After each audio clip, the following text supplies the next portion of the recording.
मेरे का चालू हो गया का। हाँ, शुरू हो गया शुरू हो गया। नमस्कार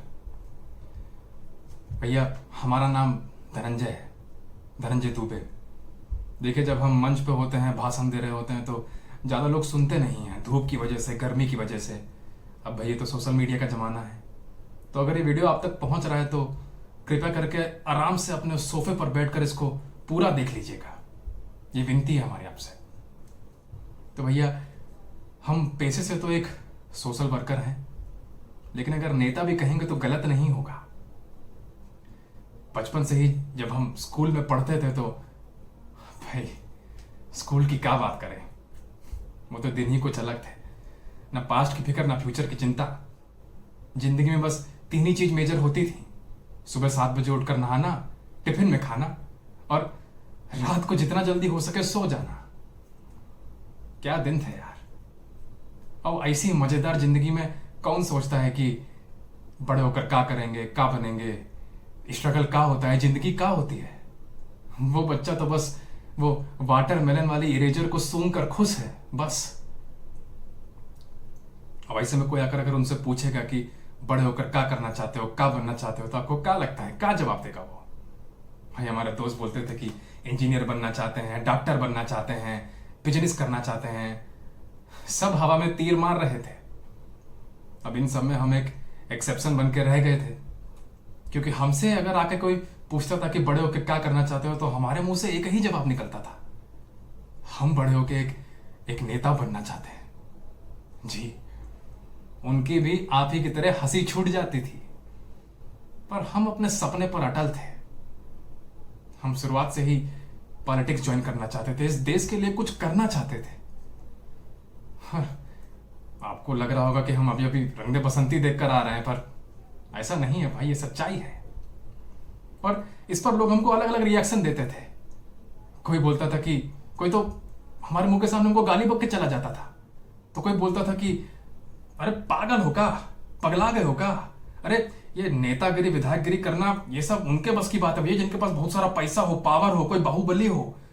तुम्हारे हमारे जैसे गरीब लोग ये सब काम नहीं कर सकते भैया। सबसे बढ़िया है कि अपना इंटर पास करो, फिर कोई डिग्री ले लो और काम पे लग जाओ।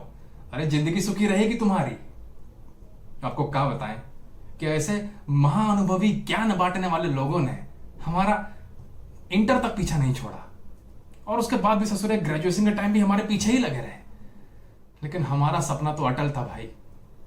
हम तो बस सिर्फ एक नेता ही बनना चाहते थे, और कड़ी मेहनत के बाद ये सपना अपने दिल में लिए हम आके बैठ गए इस देश के सबसे टॉप के आर्ट्स कॉलेज में, national institute of arts and social science. इस कॉलेज में आके हम बहुत खुश थे। हमें ऐसा लग रहा था कि हम अपने सपने की तरफ एक बहुत बड़ा कदम ले चुके हैं।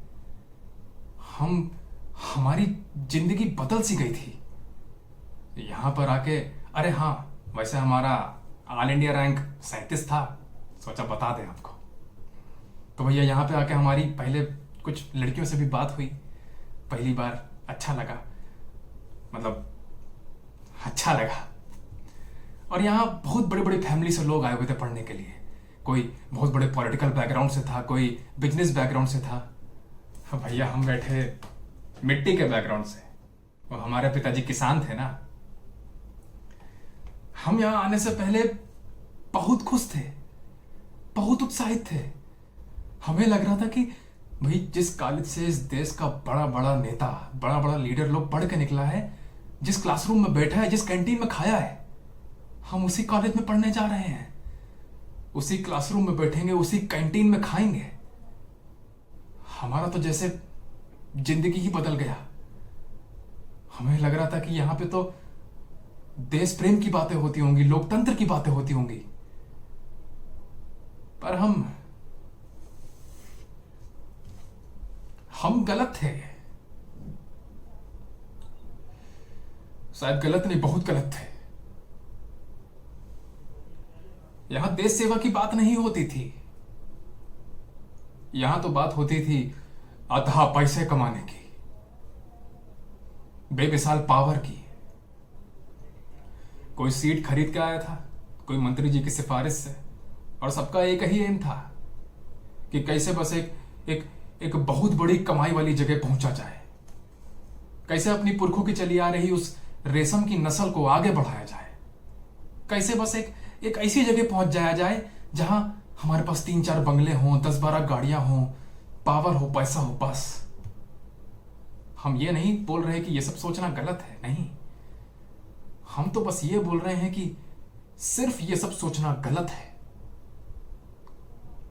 सिर्फ यही सोचना कि बस हम कैसे एक बहुत बड़ी कमाई वाली जगह पहुंच जाएं, ये गलत है। सिर्फ यही सोचना कि भैया देश प्रेम क्या होता है, पगला गए हो क्या? अरे भैया हम इतनी मेहनत कर रहे हैं, पढ़ रहे हैं, किसके लिए? ताकि कल को हमारे पास एक बहुत बड़ा ओहदा हो। गलत है। पर हम किसको समझाते? ये किस किस को समझाते? अरे भाई हम तो ये सोच के आए थे कि यहां लोकतंत्र की बात होती होगी, देश सेवा की बात होती होगी, मगर नहीं, यहां बात होती थी अलग अलग सीटों के रेट की, यहां बात होती थी वोट बैंक की, प्रमोशन की, जातियों की, प्रजातियों की, हिंदू की, मुसलमान की।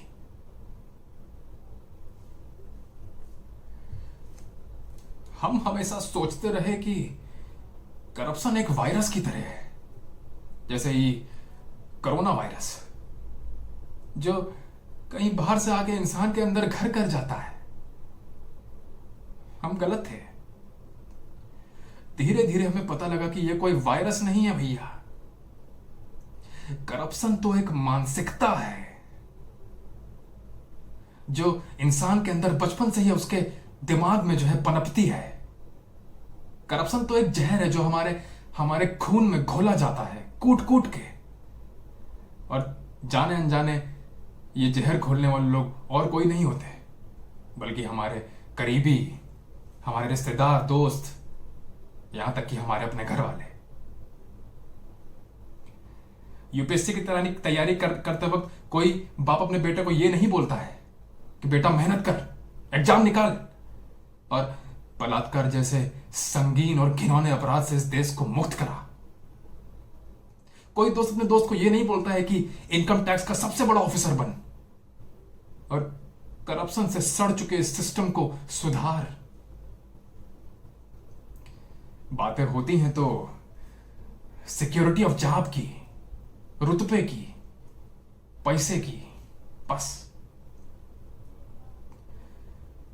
इस साल 1000 मजदूरों ने भूखमरी के कारण तोड़ा दम। सरकारी अस्पताल में सही समय पर ऑक्सीजन सिलेंडर ना मिलने पर 20 मरीज मर गए। 30 साल पुराना कमजोर पुल टूटा, 130 मरे। ये सब खबरें अखबार में होती ही नहीं भाई। अगर इंसान को खुद का कल्याण करने से पहले इस देश का कल्याण करना सिखाया होता तो।